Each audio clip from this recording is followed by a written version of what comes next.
It is already started. Good afternoon, dear friends. Last in my video, I had taught you the meaning and definitions of the history. Today we are going to deal with the second part of history in the first lesson, that is a lesson of introduction.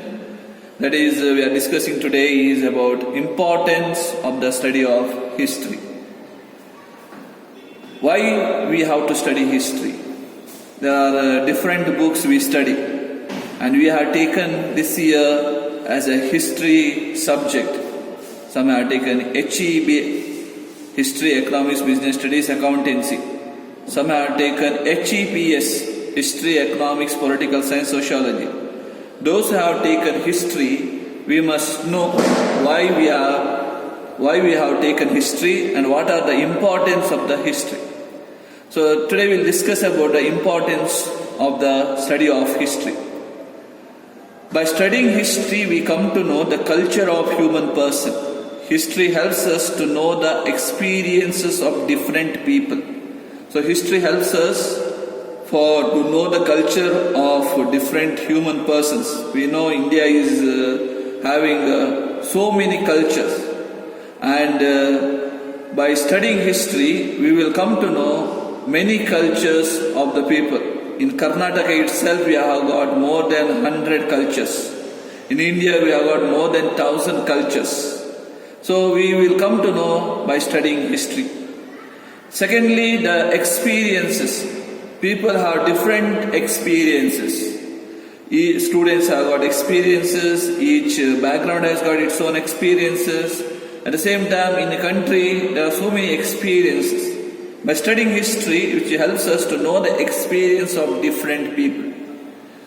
So let me come to the point of importance of the study of history. There are 10 points why we have to study history and what are the importance of the study of history. The first one is, history is the memory of the past events. History gives us information about the biographies of great men and record of major events of the world. By studying history, we come to know the biography of great men like Abdul Kalam maybe, Dr. B.R. Ambedkar, Mahatma Gandhi ji, Shivaji, so many people we come to know by studying history. And also it's a record of major events of the world. So it keeps all the records, major records. By studying history, we come to know all these things. Second is, history gives struggle of humankind, gives rise and fall of civilization. So by studying history, we come to know the human person struggle, how they have come up, what are the things they have gone through in their life. It also tells us the civilization. There are so many civilizations which came and which ended. So this also we come to know through history.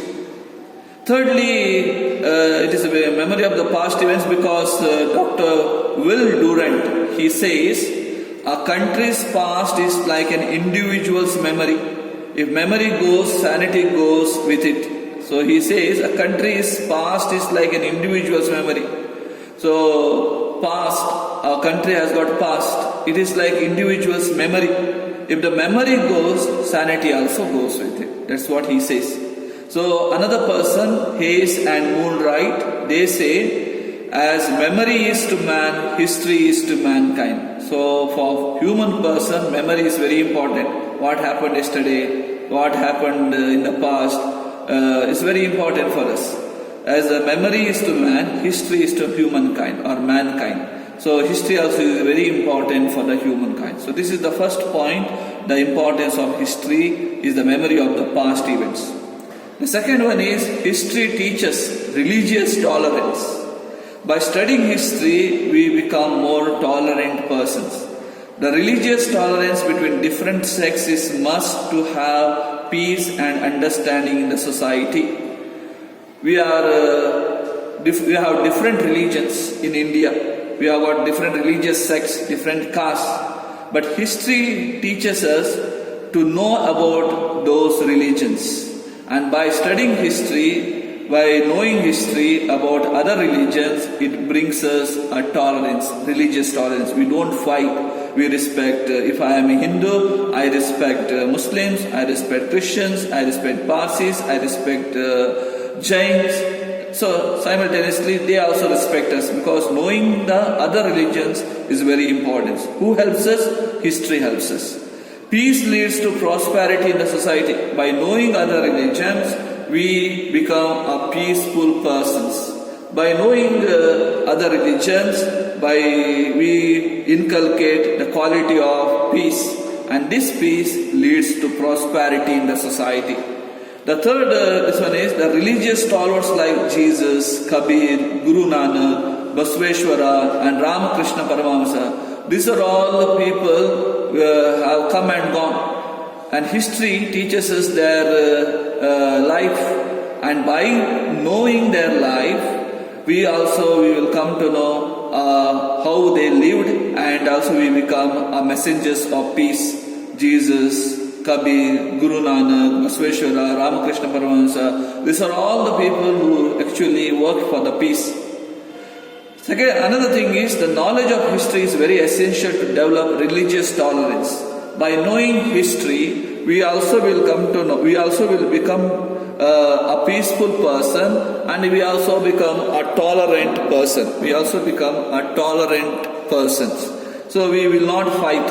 We always respect. We give them their own space, and we become one with them. So this is what history teaches us. That's why history teaches us religious tolerance. Religious tolerance means we become one with them irrespective of caste, religion, creed, color, or anything else. We give more importance for human person rather than caste or religion. So by knowing history, by studying history, we become messengers of peace.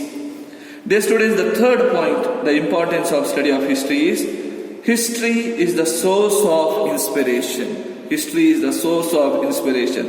For some people, mother is an inspiration. For some person, father is inspiration, or sister or brothers are inspiration. History also is the source of inspiration. Why? History is like an ocean of human experience. It records joys and sorrows, great deeds, achievements, contributions, adventures, thoughts and sacrifices of extraordinary men. Hence, is a source of inspiration. So it's an inspiration because through history we come to know human experiences, how they lived, how they come up, how they were working. So like that we come to know. It records joys and sorrows. There are people who have died and gone, who are people who have enjoyed their life, their joys, sorrows, great deeds. Some people have done great achievements in the past. Some have done great achievements in the past. Also they have given great contributions. In the history, when we study history, we come to know the contribution which different kingdoms have given. So that's why history is the source of inspiration. The another thing is Thomas Carlyle says, great personalities are no more, but history and autobiography of such personalities are still there. So great people are no more. Today we don't find Ambedkar, today we don't find Mahatma Gandhi, today we don't find Jawaharlal Nehru, today we don't find Akbar, today we don't find Shivaji or Tipu Sultan, but history has kept their autobiography. History, by studying history, they are still alive. History makes us them as alive persons. So that's why history is a source of inspiration.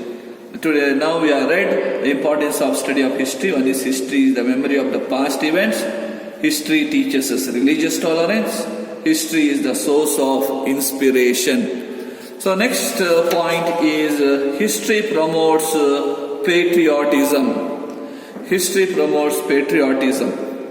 A nation's heritage such as art, music, literature, religion, philosophy, folklore and so on, and so on forms the basis of nationalism.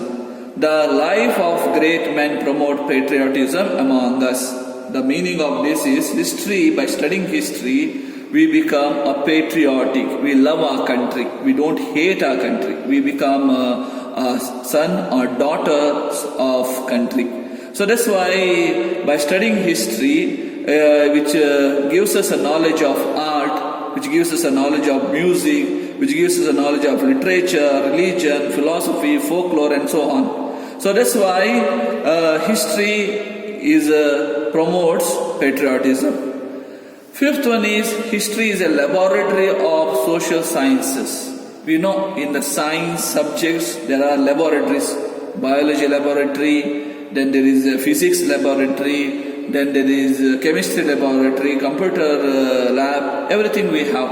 But for history, which is the lab? For the history, lab is entire society, social sciences. Entire world is a lab for the history.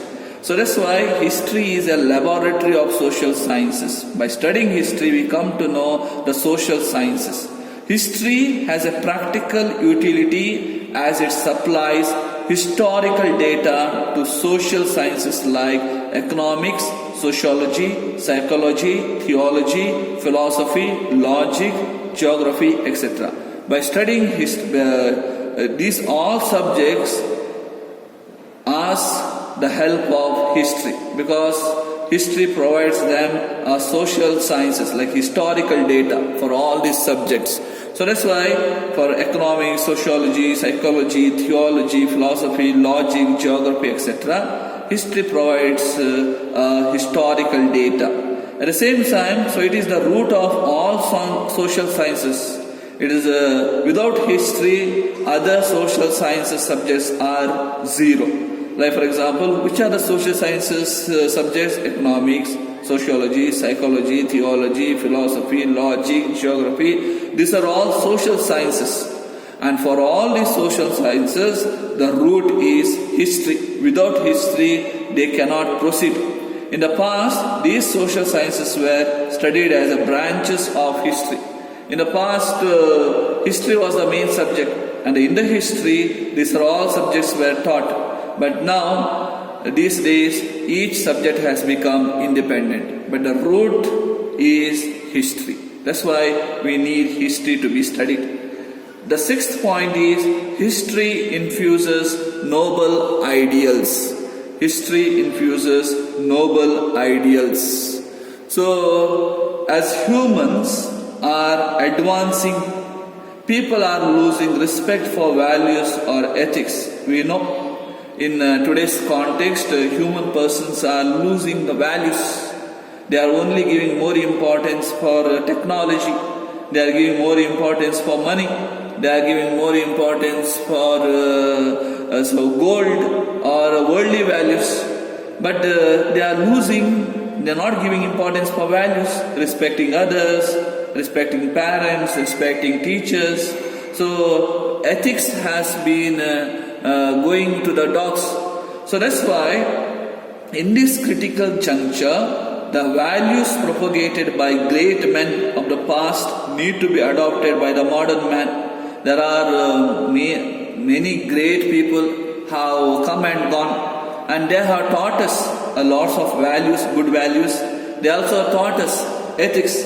So history, by studying history and knowing the personality of those persons, we will also inculcate the values and ethics. So who are those people who given us noble ideals like Ashoka, Jesus Christ, Prophet Muhammad, Dr. B.R. Ambedkar, Mother Teresa? These are all, so many people have given great values to us, great ethics to us. So by knowing them, by knowing their biography, by knowing their autobiography, we also inculcate the good values, the good ethics. At the same time, history contributes to noble ideas like liberty, equality, fraternity, truthfulness, non-violence, service, and others, etc. So that's why history gives us a knowledge of noble ideals. What are the noble ideals? Liberty. It tells us how to express our liberty. It gives us a knowledge of equality. By studying history, we give more importance for other religions also, other castes also. We remain as an equal. By studying history, we learn fraternity, truthfulness, we always speak truth, non-violence, we don't go for fight, we don't go to kill others. Instead of, we respect human person, instead we respect human body, so non-violence. Service to the others. If the person is dying or if the person is met with an accident, we go and serve that person. We take that person to the hospital. These are the qualities we learn by studying history. So that's why history infuses noble ideals. History infuses noble ideals. Seventh point, history helps to broaden our outlook. By studying history, we become a broad person, broad-minded person. We don't become a narrow person. There are people who always thinks about their own family, their own religion, their own caste, their own color, race. So these are the people are narrow-minded. But one who studies history, that person becomes a broad person, broad-hearted person, broad-minded person. So history helps us to broaden our outlook. The study of history helps us to get knowledge of the people of different countries. By studying history, we come to know different countries' situation, different countries' the culture. We come to know their economies. That's why history broadens our mind. Their tradition we come to know, their customs we come to know, their cultures we come to know, and civilizations we come to know. So by studying history, it helps us to broaden our mind, broaden our outlook. So thus it broadens the outlook of mankind. So that's why history is a very important subject, my dear students. Without studying history, it is a loss for us. So that's why you are a lucky students to have to get the history knowledge, to study history knowledge. Getting the history subject. So that's why history helps to broaden our outlook. The eighth point is history promotes international peace. By studying history, we become a peace person, peace-loving person. How? The world has witnessed the two world wars. We know First World War and Second World War which took place, and it killed many more simple people, the innocent people. Today there is a great deal of competition among different countries in possessing nuclear weapons and war equipments. You know, in today's context, people are waiting for wars. Today people want to show their power. People want to show their economy. That's why they are ready to kill others. They are ready to destroy other countries. Every country depends on the other for the fulfillment. So we know each country is depending on the other. Like America is being called as a powerful country, and many countries are depending on America. Some countries are depending on Russia. So this is a tense movement. Therefore, history has given details about the importance of the League of Nations and UN, United Nations Organization, and their role in establishing peace all over the world. So history states that all are equal. So history, by studying history, we come to know how UNO works, how League of Nations work. So when these League of Nations and UNO, we come to know through history, because these work for the peace. These work for the to stop the violence. These work for the unity. And how do we come to know? By knowing history. By knowing history, by studying history, we come to know the past, how the war has taken place, how the tense movement was there before, and how people are struggling now, and how people are thinking about the war, how to destroy other countries. So these are all things we come to know through history. So that's why by studying history, we become peaceful messengers, and we become international persons, so that we can bring peace in this world. That's why history is a very important subject, my dear students. The ninth point which I am going to discuss is history has a professional uses. Many students come and ask, Father, should I take arts, or should I take commerce, or should I take science? But dear students, history also is a very important subject. But it has professional uses. By knowing history, by studying history, we become a great people. We can write competitive exams. History is the main core subject for the competitive examinations like IAS, IPS, IFS, KS, etc. These are all exams, great exams we can write, and we can become DC, SP, Tahsildar, many things we can become. The historical knowledge is a matter of necessity for students, teachers, lawyers, journalists, etc. Everybody must have historical knowledge. Without historical knowledge, the person becomes empty-minded. So that's why by knowing for everybody, for example, students, we require history knowledge, teachers, lawyers, everybody must have the knowledge of history. New opportunities are opened for the students of history at museum, archives, tourism, development and related fields. Those who study history, they have got opportunities, new opportunities. They get good jobs. There are lots of jobs are awaiting for you, for those who study history. What are the jobs? For example, the museum, in the archives, in the tourism, we really require the knowledge of history. Thus, history has a professional uses. So that's why history has a professional uses. So knowing history, we get good marks, we get a good job. By getting good job, we can serve the society. The 10th, the importance of history, studying history is, history removes prejudices. ನಮ್ಮಲ್ಲಿರುವಂತಹ ಕೆಲವೊಂದು ನ್ಯೂನತೆಗಳನ್ನ, ನಮ್ಮಲ್ಲಿರುವಂತಹ ಕೆಲವೊಂದು ದ್ವೇಷಗಳನ್ನ ಇತಿಹಾಸ ತೆಗೆಯುತ್ತೆ. History removes prejudices. History helps us to remove prejudices, particularly relating to caste, creed, color, class, language, etc. History ಏನು ಮಾಡುತ್ತೆ ಅಂದರೆ ನಮ್ಮಲ್ಲಿರುವಂತಹ ದ್ವೇಷದ ಮನೋಭಾವನೆ, ಆ ಕಲ್ಮಶ ಮನೋಭಾವನೆಯನ್ನು ತೆಗೀತದೆ. ಕೆಲವೊಂದು ಸಲ ನಮ್ಮಲ್ಲಿ ಕೆಲವೊಂದು ಭಾವನೆಗಳಿವೆ, ಆ ಜಾತಿ, ಈ ಜಾತಿ, ಆ ಕಲರ್, ಈ ಕಲರ್ ಬಣ್ಣ, ಅವು ಈ ಒಂದು ವರ್ಗಕ್ಕೆ ಸೇರಿದ್ದು, ಈ ವರ್ಗಕ್ಕೆ ಸೇರಿದ್ದು, ಆ ಒಂದು ಲ್ಯಾಂಗ್ವೇಜ್ ಮಾತಾಡ್ತಾರೆ, ನಾವೊಂದು ಲ್ಯಾಂಗ್ವೇಜ್ ಮಾತಾಡ್ತೇವೆ. So we have got a prejudices. We don't like some people talking other language and our languages. Some people have caste barriers. So these are all history removes. These prejudices did much harm among people and nations in the past. Because of these prejudices, it has harmed the people rather than it has united the people. Still people have got prejudices based on their caste, religion, color, languages. But by knowing history, we give more importance for the human persons. We don't see he is a Hindu or he is a Muslim or he is a Christian. We see he is a human person. By studying history, we respect the human person. So when prejudices are removed, peace, friendship and coordination between nations will prevail. So when when we study history, prejudices will be removed. When the prejudices are removed, their peace will prevail, their friendship will prevail,